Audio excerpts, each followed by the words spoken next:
Hello दोस्तों, कैसे हैं आप लोग। स्वागत है आपका चैनल पे। तो दोस्तों, मैं आपके लिए एक बड़ी अपडेट लेके आया हूँ रेलवे ग्रुप डी से रिलेटेड।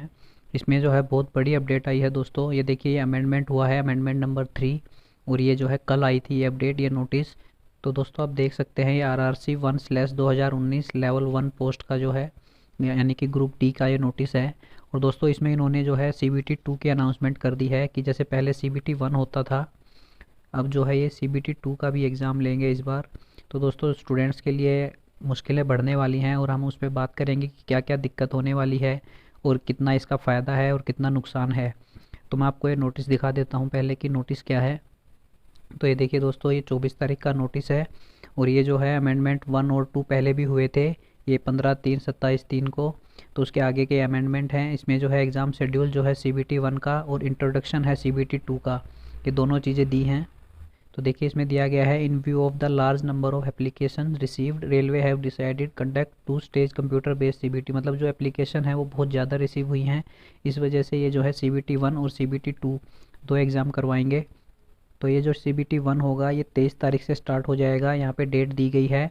अगर जैसे गवर्नमेंट की कोई गाइडलाइंस नहीं आती हैं कोविड को लेके, तो उस हिसाब से। और जो CBT 2 है उसकी अभी डेट नहीं दी है, लेकिन उसका सिलेबस दिया है। CBT 1 का तो देखिए वही रहेगा जो आपका पहले रहता था, जो भी सिलेबस था या जितने भी क्वेश्चन आते थे वो सेम रहेंगे एज इट इज़।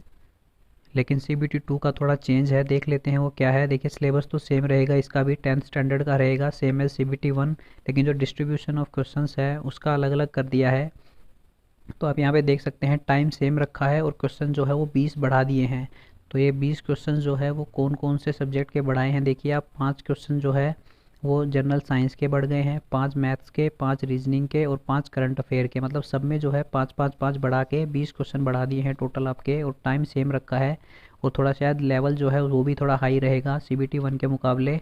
और देखिए इन्होंने यहाँ पे दिया है कि जो CBT 2 है उसके लिए 15 टाइम स्टूडेंट्स को लिया जाएगा जितनी वैकेंसी हैं। मतलब जैसे कि मान लीजिए 1 लाख वैकेंसी हैं, 15 लाख स्टूडेंट्स का जो है CBT 2 के लिए सिलेक्शन होगा और उसके बाद आगे की कार्रवाई होगी।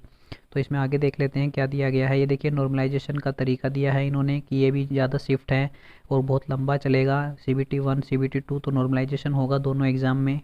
और उसके बाद यहाँ पे देखिए ये दिया गया है कि जो पहले PET होता था उसमें 1.05 टाइम स्टूडेंट्स को जो है डॉक्यूमेंट के लिए बुलाया जाता था PET के बाद, यानी कि जो फिजिकल एफिशिएंसी टेस्ट होता था उसके बाद। लेकिन जो इस बार है इन्होंने देखिए यहाँ पे दिया है कि इस बार सिर्फ 1:1, यानी कि जितनी वैकेंसी हैं उतने ही स्टूडेंट्स को डॉक्यूमेंट के लिए बुलाया जाएगा।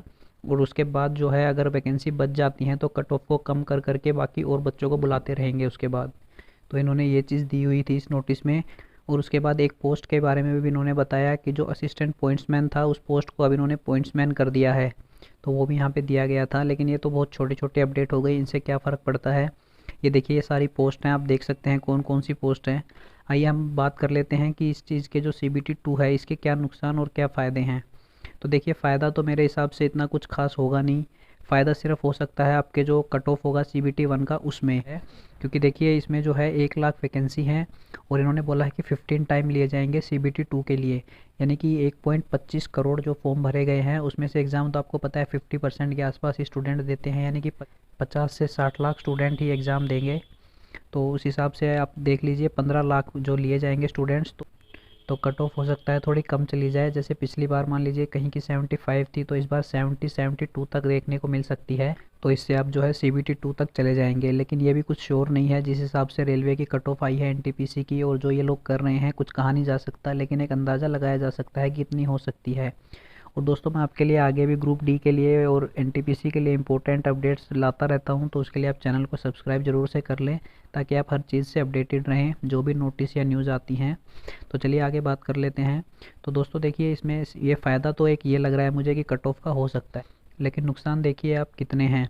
जो CBT 1 होगा, पहले क्या होता था, जैसे सबसे बड़ी बात तो ये लेवल 1 की पोस्ट है। इसमें जो है CBT 2 की ज़रूरत क्या है मुझे ये समझ में नहीं आया। CBT 1 फिर CBT 2 फिर फिजिकल फिर मेडिकल, उसके बाद जो है आप डॉक्यूमेंट वेरिफिकेशन वगैरह करके आप कितना टाइम इसको लगा देंगे, क्योंकि देखिए 2019 में ये वैकेंसी आई थी, ऑलरेडी जो है 3 साल हो चुके हैं। और उसके बाद अब CBT 1 कम से कम आपका मान लीजिए 4 से 5 महीने चलेगा, फिर इसकी आंसर की आएगी, फिर रिजल्ट आएगा, फिर उसके बाद आप CBT 2 के एग्ज़ाम की डेट आएगी, फिर वो चलेगा। 15 लाख जो स्टूडेंट हैं तो 15 लाख स्टूडेंट्स का यानी कि आप मान लीजिए कम से कम 1 महीना तो ज़रूर जाएगा अलग अलग फेज़ में अगर एग्ज़ाम होगा, ज़्यादा भी टाइम लग सकता है बल्कि।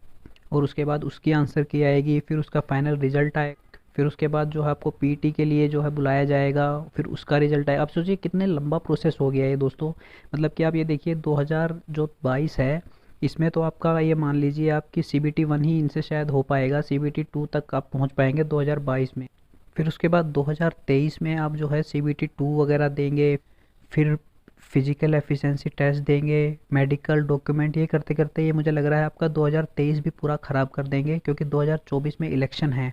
तो हो सकता है उससे पहले ही आपकी ज्वाइनिंग कराएं, जैसे कि पहले भी हुई थी कि 2019 में इलेक्शन आने थे तो 2018 में जो है इन्होंने ज्वाइनिंग करा दी थी स्टूडेंट्स की। तो मुझे लग रहा है ये वही चीज़ करेंगे कि 2023 का लास्ट या 2024 के शुरू में जो होगा ज्वाइनिंग प्रोसेस जो भी है। तो आप ये सोच के चलिए कि लेवल 1 की पोस्ट के लिए 2019 से लेके और 2024 यानी कि ऑलमोस्ट ये आप मान के चलिए 4 से 5 साल ये स्टूडेंट्स के ख़राब कर रहे हैं इस चीज़ के पीछे। पहले इन्होंने ऑलरेडी इतना लेट कर दिया, उसके बाद अब ये चीज़ कर रहे हैं। तो आप सोच सकते हैं जो लेवल 1 के जो स्टूडेंट्स हैं जो इस पोस्ट के लिए अप्लाई कर रहे हैं या इसका एग्ज़ाम दे रहे हैं, वो most of middle class family या उससे नीचे ही होंगे, क्योंकि लेवल 1 की पोस्ट के लिए वही स्टूडेंट अप्लाई करते हैं जो ज़्यादा अपना स्टडी में टाइम नहीं दे सकते। ठीक है, उसके बाद जो है उनके पास इतने रिसोर्सेज नहीं होते स्टडी के लिए कि फ़ीस भरते रहें जगह जगह पे, ऑनलाइन क्लास हो या ऑफलाइन क्लास हो कुछ भी।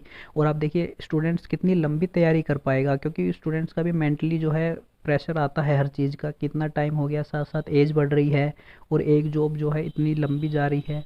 तो आप सोच सकते हैं कि कितना प्रेशर होता है स्टूडेंट के माइंड पे, तो वो इतना लंबा जो है इस चीज़ को कैरी कितना कर पाएगा अपनी पढ़ाई को, तो उसका भी फ़र्क पड़ता है।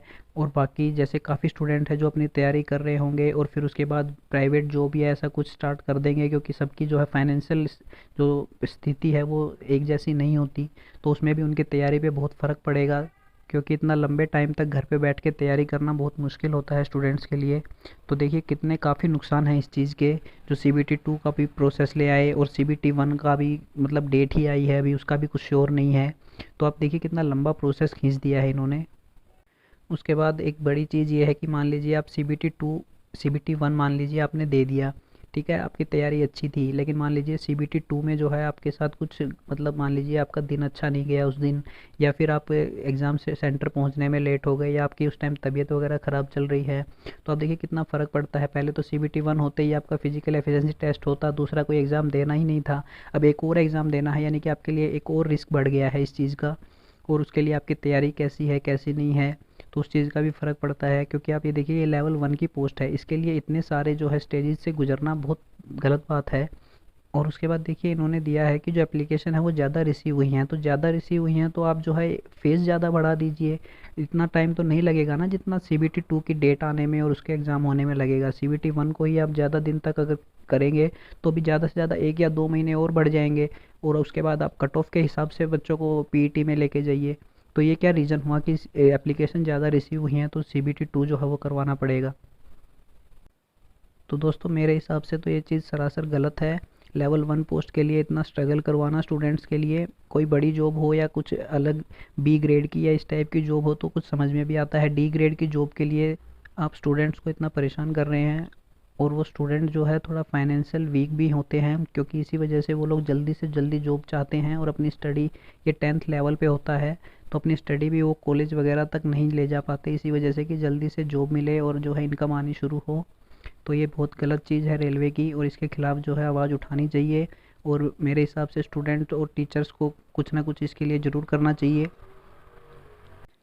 और इन्होंने जो NTPC का जो रिज़ल्ट था उस पे भी कुछ इतना स्टूडेंट्स को रिस्पॉन्ड नहीं किया है, उनकी बात नहीं सुनी है। और उसके बाद ये ग्रुप D का भी स्टूडेंट पे जो है CBT 2 का बोझ डाल दिया है।